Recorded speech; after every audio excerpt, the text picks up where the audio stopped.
Greetings, kind listener. Thanks for stumbling across my video. Thanks for your attention.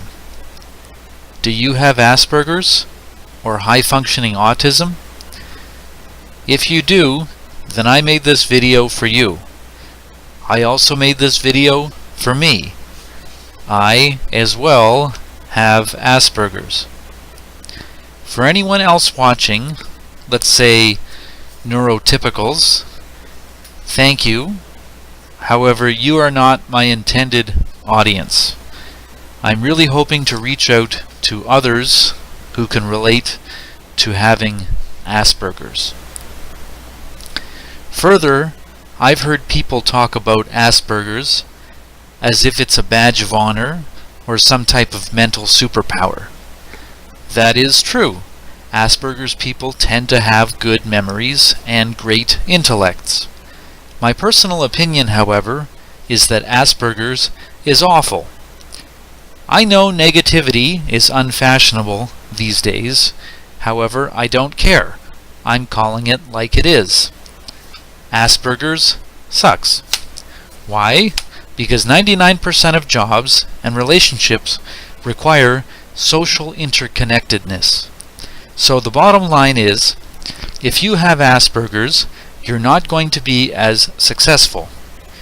Watching two people having a great conversation, laughing and joking, is very frustrating. That experience is for the rest of the world to enjoy and not you. Why am I being so negative? Who wants to listen to whining and complaining? I could answer that many different ways. Here is one example. A parent has a young child with autism. The child seems disconnected emotionally from the parent. At school, the child is susceptible to being picked on. The child is sad because they can only mimic learned behavior as opposed to natural expression of empathy, and this is painful to watch. If the child isn't talking too loud, they are talking too long. They fail to pick up on social cues. They incessantly talk on one subject of specific interest, and eye contact is either too much or too little. Based upon my experience, I'm going to explain how I've come to see Asperger's. And I am certain it is unconventional. People are going to disagree with me. Further, what I will say goes against conventional understanding of psychology. Please consider the following conjecture I put forth as a hypothesis about Asperger's, or rather an untested theory about Asperger's. Try to look past any incorrect medical jargon I use. In essence, I am attempting to explain how the mind and brain works for someone with Asperger's. So really, I am attempting to describe the invisible world that cannot be seen, just as radio waves of your radio cannot be seen, but you still fully accept their existence. So, without further ado, to begin, my whole life I've watched people have conversations with each other. Say on a job site, two guys will stand around and they will get along famously. They will joke, they will laugh, they will pat each other on the back. To use an analogy, the way they talk almost looks like two people dancing together. And I look on in amazement and frustration. How do they do it? Okay, I admit I'm not completely inept at talking to people. But these guys, they could relate to each other for hours and hours and hours. I don't get it. When I talk, I exchange information. I do it with necessity and purpose. But these guys, They talk for hours about nothing and everything. They can go on and on. They can't get enough of each other. Me, I don't do that. Actually, it's not that I don't ramble on for hours, it's that I can't do that. I can't. Even if I wanted to, I can't relate to people. Sure, I can talk to them and talk for a long time, but I can't relate for hours and hours with somebody like that. Why not? What are they doing that I can't do? See, when I talk, I exchange information. I try and discuss things. And it kind of works. People will discuss with me. But I cannot do the thing that those two guys are doing with each other. Hours and hours of blibbing and blabbing, talking about nothing and everything. I just use the above analogy that their conversation is like dancing. No, it's even more than that. Pardon my crudeness. Their conversation reminds me more of fornication rather than dancing. Their conversation has no practical purpose. Realistically, these two guys are indulging in each other's nonsense. Right or wrong, factual or not, they just keep talking. Blah, blah, blah, blah. Nothing is being achieved, but they love it. In fact, when the work week is over, these two guys have planned a weekend fishing trip where they can continue their nonsensical blabbing. Well, the answer is above, but I'll digest it a little more. They are having a conversation where information of little importance is being exchanged. Indeed, they are not even having a conversation at all. They are fornicating on a mental level. Let's hope that is the extent of it. Who knows what happens on the fishing trip? What they are doing is relating to each other. They are connecting with each other. To use the popular expression, they are on the same wavelength. And now I'm getting to the point of my whole video. Here it is. When at least two people are having a conversation, joking and laughing, etc., they are relating to each other. The secret ingredient to relating to someone is empathy. And I even have a definition here. Empathy is the psychological identification with or vicarious experiencing of the feelings, thoughts, or attitudes of another. Well, what do we hear about autistic or Asperger's people? They lack the ability of empathy. So this is it. No empathy means no relating to one another. No mental fornication. But why? And how? Why can't Asperger's people empathize or relate to other people? Now this is where it gets wacky, and try to follow me as I present my own ideas. So indulge me for a moment. Okay, one of my hobbies is electronics. I'm no expert. However, I do have an intermediate knowledge. I'll be careful here, because as someone with Asperger's, I am liable to digress at great length about one of my narrow subjects of interest. That was a joke. Without digressing, one thing I noticed about electronics is the following. On a discrete component level, electronics can be likened to parts of the human body. Isn't it amazing that an infrared sensor found in industrial automation is so similar to the human eye? It even looks like an eye. A transistor has a PN junction. I don't suggest it works the same, but my goodness, this reminds me of a neuron in the brain that switches on and off. Human skin is quite interesting if you've ever taken a multimeter and tested the resistance.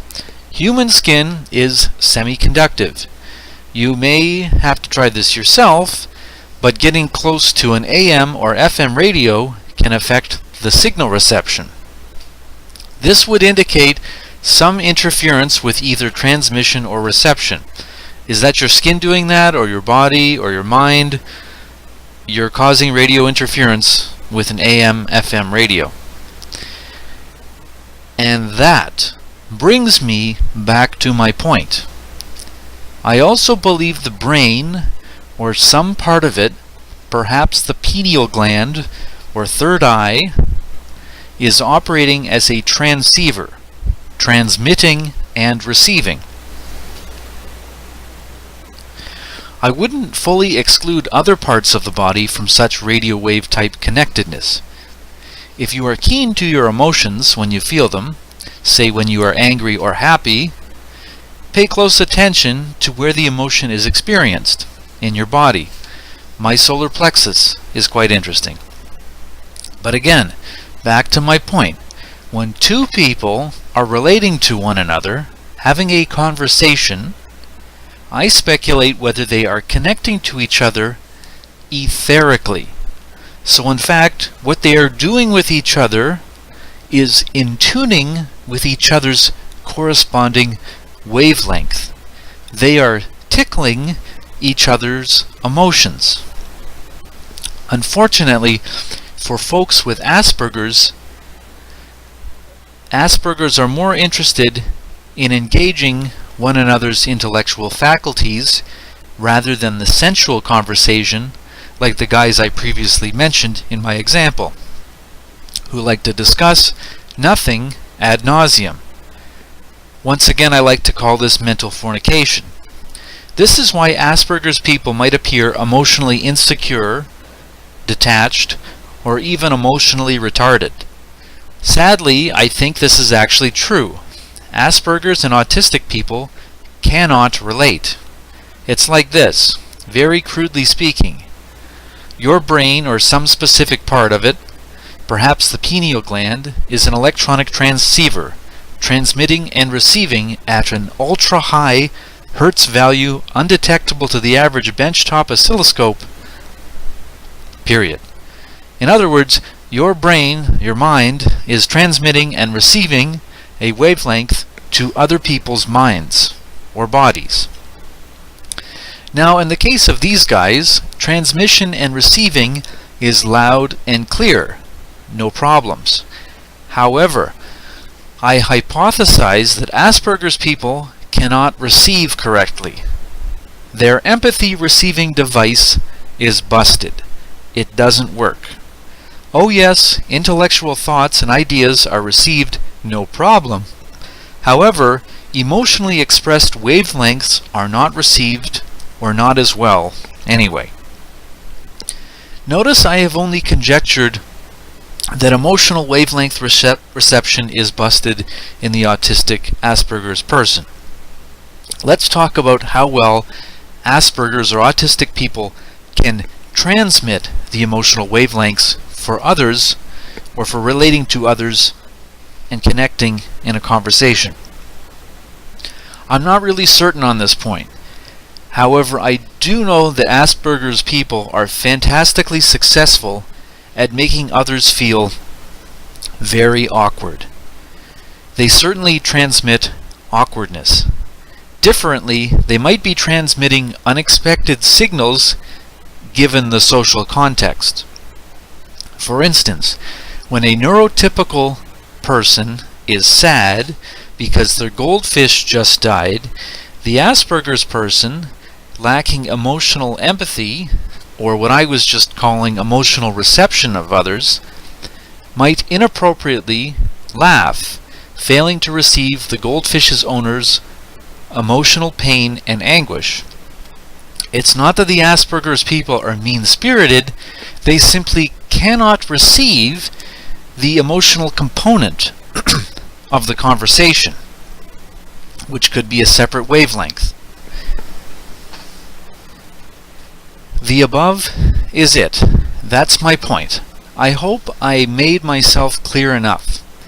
To recap, I feel that when two people are relating and engaging in a conversation, they are emotionally transceiving, meaning transmitting and receiving. Somehow, autistic and Asperger's people are not correctly receiving the emotional component of the conversation.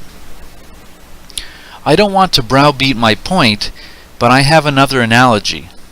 It's like an invisible force field has encapsulated the person with Asperger's. They are cut off from the emotional component that the rest of neurotypical society experiences. It's like someone putting an FM radio inside of a lead box. The FM radio can get no reception. The Asperger's person is getting no emotional reception. The lack of emotional reception causes problems when relating to others. Everybody associates the lack of eye contact with Asperger's. So true, eye contact is painful. But why? I can only speak for myself. Say someone has just made a friendly joke to you. Now they are standing there, smiling at you. Of course, you cannot empathize, so you feel anxious as to how to react. So what is the emotional result? The Asperger's gives off anxiety, and that is assuredly felt in the friendly person telling the joke. And further, the Asperger's person is blind to the friendly emotional transmission that the friendly joke teller is expressing. This results in extreme awkwardness. I passionately feel that my view of Asperger's and autism is a correct model of it. It accurately predicts my own behavioral experiences. Without fully expounding my ideas, I think given we were living in a previous age, we might even speculate that the Asperger's person has the evil eye. It's that inappropriate glance, the misconstrued look, and given the Asperger's person's disability, they are going to be frustrated and angry. It's not their fault. They are just going through the world being emotionally blind or lacking empathy. Yes, they might be giving off angry and frustrated emotions as a result, or anxious. This comes to another problem. People with Asperger's and autism can even appear as having antisocial behavior. Again, this is because they are emotionally blind with no empathy and likely are frustrated and lack eye contact ability. This is really awful. Not being able to look someone in the eye makes you appear untrustworthy, even devious, and being frustrated and angry for inability to relate to one another is going to be felt by neurotypicals. Not only this, the neurotypical public might reinforce to the Asperger's person there is something undesirable about their behavior. To add to this problem, successful employment requiring social skills is not going to positively reinforce the Asperger's person's feelings of confidence in the ability of their work. The Asperger person's behavior might also be misconstrued as something else: depressed, sociopathic, psychopathic. Outwardly, something is just not quite right about them. Importantly, however, Asperger's and autism is not an illness or a disease, it's a disability. In a more superstitious age, say 500 years ago, the totally unwitting Asperger's person might conclude that they are simply cursed or unlucky. They cannot fathom how they are unsuccessful in relationships and work that others seem to easily enjoy. There is one more point I would like to make, however, I will leave it out of this discussion. That is the subject of what causes someone to be Asperger's or autistic. Is it hereditary? Popular discussion would suggest so. Or worse, is there something that causes autism in the early development of children or even fetuses? Well, on that subject, I won't add further comment. I do have a strong opinion, but I worry it would detract from the above discussion. I will say, however, that I think Asperger's could be a type of brain damage early in brain development, which is compensated by more intellectual faculties of the mind or brain. I've heard this before. Neuroplasticity is the word they use to describe this. I'm not a neurologist and I'm not claiming any kind of medical expertise. The ideas I presented above tend to imply an ether that would transmit emotions between two individuals. Further, someone with Asperger's is somehow incapable of receiving these emotional transmissions from others. Is that in sync with biology and science? I don't know, and I don't care either, because I recognize this pattern in my own life as I engage in social situations. The point of this video is to present my idea. I think and hope it might be helpful to someone with Asperger's or autism. And it is my own self-interest to connect with others with Asperger's. I have not found a video expressing ideas in the same way I have here. So basically, I made the video I could not find. Further, as a last comment, and I didn't script this part, is I'm not trying to reinvent a medical model for Asperger's, even though I've actually done that. I'm not trying to indulge in my own arrogance, trying to come up with a definition. I just find that what's currently available for understanding Asperger's and autism is unsatisfying and doesn't properly provide answers. So the idea I kind of presented here is a little bit suggesting that there's this etheric other component when two people are relating to each other in a conversation.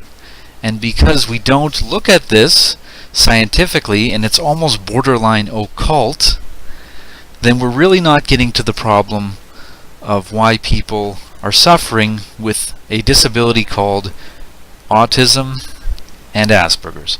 Okay, great, thanks for listening.